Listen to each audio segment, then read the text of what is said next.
Sekarang kita dekat pekan Masjid Tanah. Ini pekan dia. Inilah yang dikatakan ada tapak masjid daripada tanah. Kita dekat sungai ni area sini. Kat Sepan 3 ni. Postcode dia. Jom kita tengok masjid dia. Menarik Okey, kita tengok ni masjid dia. Yang dikatakan Masjid Tanah asalnya daripada tanah lah. Tapi dah moden sejak tahun 19. Dan dia pun dah jadi warisan kebangsaan bangunan Masjid Tanah tahun 2005 lah. Okay, ni kita boleh tengok. Kita boleh nampak kat tu tulisan Jawi tu. Kau boleh baca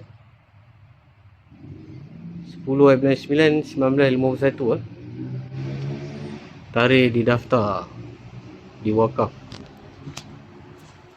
Ada kolam sini, toilet.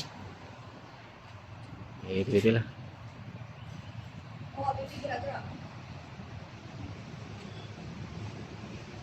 Bentuk sama macam dekat Kampung Hulu, Masjid Kampung Keling, Kampung Masjid Lama Macap, macam ni lah semua Bumbung rendah. Ni memang style design orang Melayu Melaka lah. Okey, belakang ni pun ada macam tanah wakaf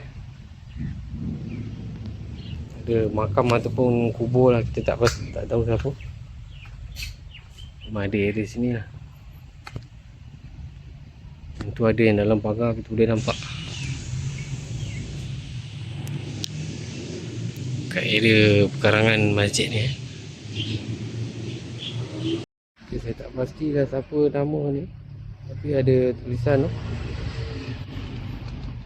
Cuma satu je kubur yang pagar